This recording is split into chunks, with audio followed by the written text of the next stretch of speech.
Pré-workout, Asgard, la salle. On va tester goût cerise là.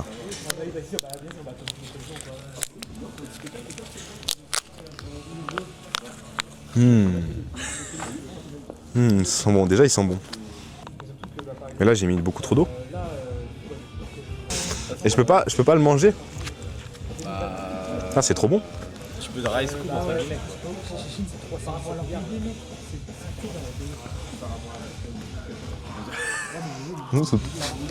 C'est trop bon, c'est trop bon. T'as mâché gros.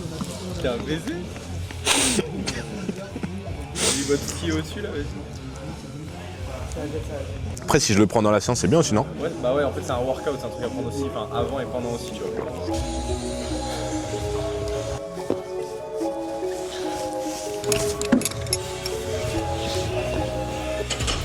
En vrai les gars, je vais pas faire semblant, je m'échauffe pas trop. Je m'échauffe pas énormément, vous n'allez pas avoir un échauffement de fou. Si ça vous intéresse, je peux faire une vidéo sur l'échauffement, les exercices. Moi je vous conseille de faire surtout de la mobilité, donc que ça soit passive ou active, d'aller chercher des grosses amplitudes. Donc pas juste voilà, tourner les épaules, tourner les poignets, tout ça, mais vraiment aller chercher de l'amplitude. Donc là, plus contrôler que ça encore. On va vraiment chercher chaque amplitude dans le mouvement, chaque amplitude maximale. Donc de faire ça, de faire des exercices dans ce type pour aller chercher les muscles qui sont sollicités mais qu'on va souvent oublier d'échauffer, la coiffe des rotateurs. Mais en fait l'échauffement c'est assez personnel. Ça va dépendre aussi de ce que vous avez eu l'habitude de faire dans vos anciennes pratiques ou même l'habitude que vous avez pris. Et ce qui va être important aussi en termes de blessure, par exemple là je sens un petit truc au niveau du petit pec, ok là je vais chercher un peu plus de rotation interne dans mon échauffement, peut-être de l'isométrie, donc là comme ça en flexion d'épaule, des choses comme ça, donc aussi ça doit être aussi spécifique par rapport à ça. Ça sert à rien de copier une routine pour copier une routine, faire tout le corps, ça peut aussi fatiguer. Donc moi c'est vraiment, moi je suis habitué à pas trop m'échauffer. Je peux faire des gros efforts sans m'échauffer. Là, si je devais, donc là aujourd'hui, séance upper, muscle up traction dips. Si là je devais faire des ARM, je m'échaufferais pas beaucoup plus. Je suis habitué à ça. En compétition c'est pareil, et ça dépend vraiment de chacun. Ça veut pas dire que dans mon coaching, je dis à tout le monde de ne pas trop s'échauffer. Et ouais, en tout cas moi, je fonctionne comme ça. Je connais mon corps, mais je vais m'échauffer quand même. Vous allez voir, mais globalement ça va assez vite. Et je pars vite sur la montée en gamme.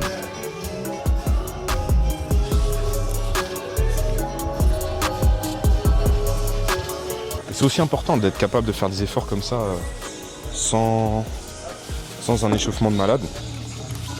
Encore une fois, je ne conseille pas de ne pas s'échauffer, de rien faire. Mais peut-être sur la séance secondaire, comme c'est le cas aujourd'hui, je suis en séance secondaire sur tous les mouvements. D'ailleurs, je vais vous montrer la séance. Là, c'est intéressant. Ça peut être intéressant de réduire un peu pour s'habituer à ça. Donc, je vous affiche la séance à l'écran. Et là, du coup, comme on part sur du no dips en MU, no dips très intéressant. Très intéressant parce que c'est un peu un test. Cette variante, c'est un peu un test de technique. C'est-à-dire que si vous avez une bonne technique sur votre MU, un bon gainage et une bonne gestion de vos masses, donc les masses ça va être le poids, ça va être le système global, hein, donc votre corps plus le poids, et bah sur le no dips vous n'allez pas bouger en haut, et vous allez être stable en haut. Et une bonne transition aussi, du coup si vous avez une bonne transition vous allez être stable en haut. A l'inverse, ça va directement se voir parce que vous allez bouger en haut, vous n'allez pas être stable. Donc c'est un bon exercice pour ça, et du coup techniquement ça permet de renforcer ça, d'accentuer un peu ça. Et aussi de prévenir un peu, de réduire un peu la contrainte au niveau des coudes. Parce que du coup, on ne fait pas la poussée, on fait vraiment juste la transition. Donc là, on s'échauffe en no dips, comme c'est la variante de la séance, pour être spécifique, pour pas avoir différentes intentions, quoi.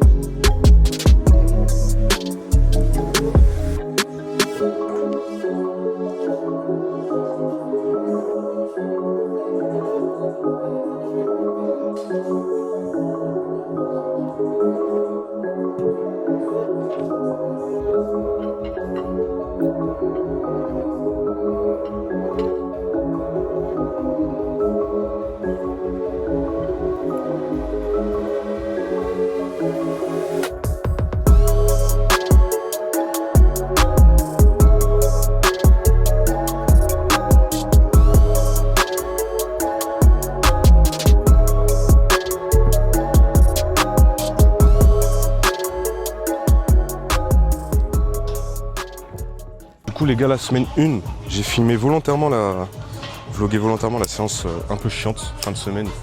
C'est en fait tous les formats secondaires, donc en muscle-up, traction et dips. Pourquoi? Parce que c'est important de montrer aussi ces séances-là.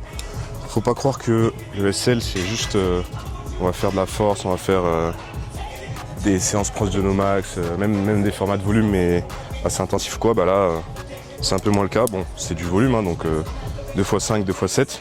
Après il y a de l'ISO, mais c'est pas non plus la séance qui me hype le plus. Mais c'est important, il faut la faire. Ça vient renforcer, elle va renforcer là en l'occurrence mon point fort plutôt avec l'ISO. Et en dips, pareil, ça va globalement renforcer ce qui est mon point fort, mais ce qui est aussi un point faible, ce qui est toujours un point faible, c'est-à-dire la solidité sur le mouvement avec le tempo. Donc c'est une séance vraiment. En fait, c'est limite la séance la plus importante. Toutes les séances sont importantes, mais c'est vraiment une séance à pas bâcler et c'est les genres de formats qu'il faut faire en fait. Donc là, monter en gamme et après 2x5. Semaine 1. Donc la charge n'est pas significative, on commence bas, c'est normal.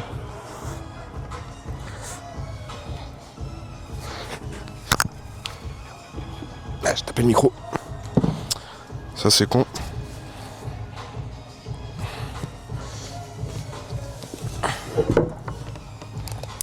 Micros qui sont à Romain qui est juste derrière. Ça va? Non. Je me suis échauffé hier gros. C'est bon. En fait c'est beaucoup plus dur de s'activer, se mettre dedans, se déterre sur ce genre de séance. Mais par contre si on y arrive et qu'on fait l'effort, les séances où on est vraiment hypé, c'est de l'eau quoi. C'est de l'eau et en vrai on est trop fort. Et encore plus en compète avec la hype. Parce que le but c'est toujours que la compète soit très facile. Et là vous voyez moi je suis quelqu'un qui quand même, on va pas se mentir, je pense qu'on est un peu tous comme ça. Sur les séances un peu plus légères, les séances un peu plus de renfort, il y a moins de hype, c'est logique. Mais c'est ça qui travaille le mental en fait, au final. Non, on prend toujours le plaisir. En vrai là je suis content d'être là, mais c'est vrai que tout seul et tout en plus, pas facile.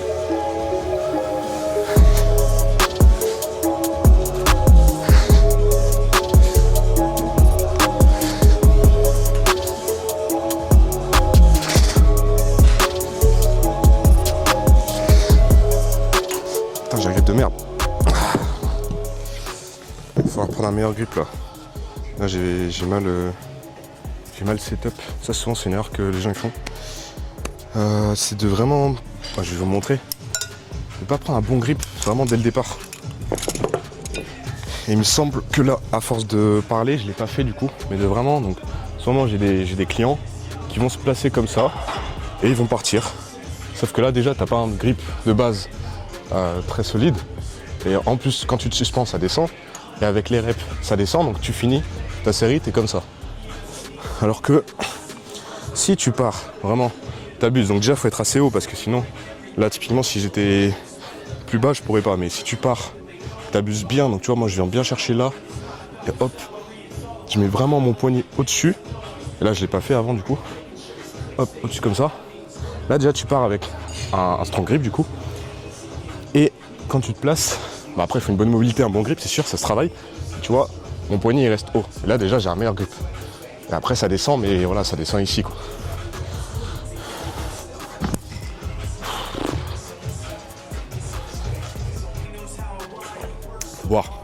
Boire de l'eau.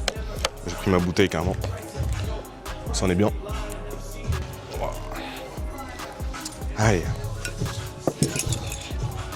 C'est dur aussi de vlogger la séance parce que déjà j'ai pas d'écouteurs. Parce que je suis broke et j'ai pas de caméra. Et en plus, je dois parler. Bon parler ça va, mais du coup c'est un peu plus dur de se mettre dedans, mais pareil c'est un bon exercice pour les séances plus j'allais dire plus simples, non, les séances plus dures mais qui sont plus hypantes. Bah là ça va péter. Mais je vous les vloggerai quand même. Faut voir, vous allez voir le prime. Donc là, fais bien le grip. Ça va voler.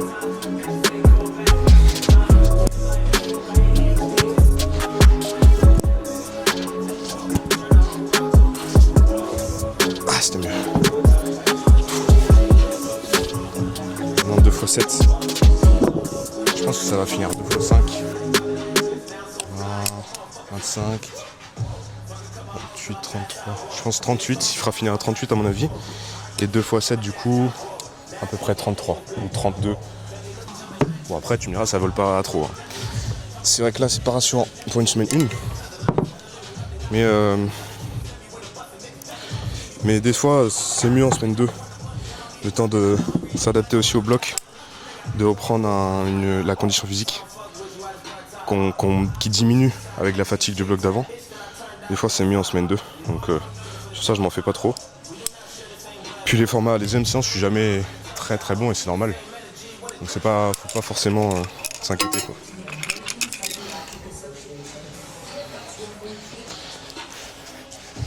Aïe, aïe.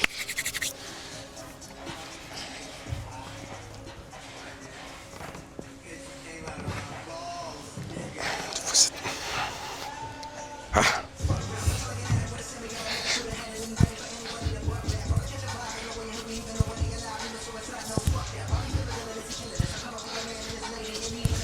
Putain, je peux pas compter.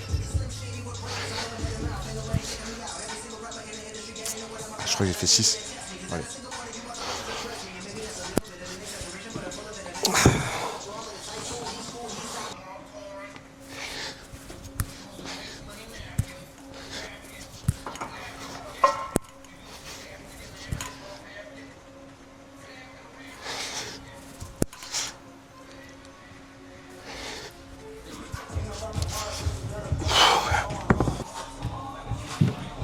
Voilà, max ISO en haut, ça va souffrir. Hein.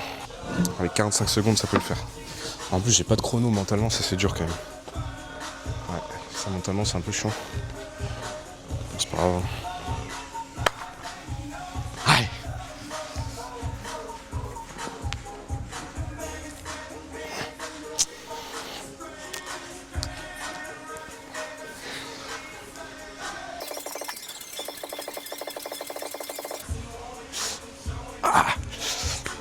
Ah, ça tue.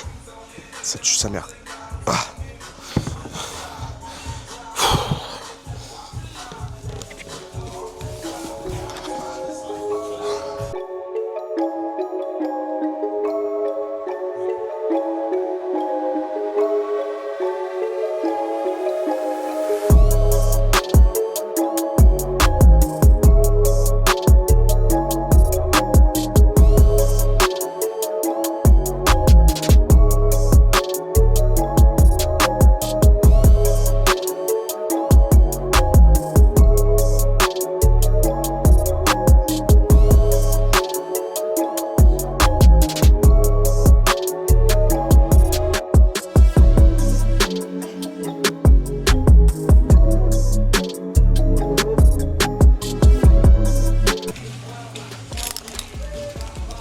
Peu dur là. Hein. Après c'est tout le temps comme ça le tempo, c'est dur de trouver ça très très facile aussi. Mais même quand je monte 5 kilos, souvent c'est le même RPE. C'est juste que l'effort en fait c'est l'effort qui est dur. Devoir contrôler. C'est pas de couilles, mais c'est hyper important. Allez, dernière. Avec toi.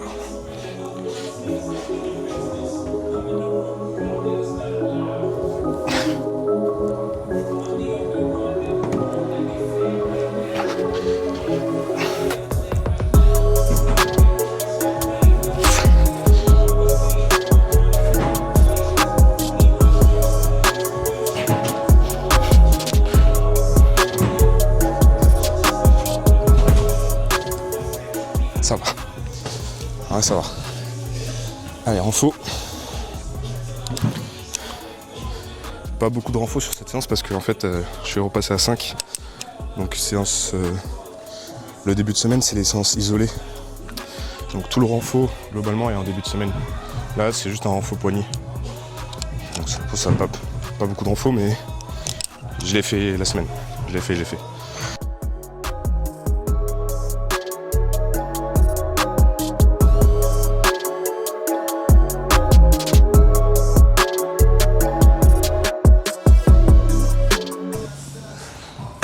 coup, désormais, on a une entité qui s'est développée, qu'à la base, j'étais tout seul dans le test coaching. J'ai créé le test coaching.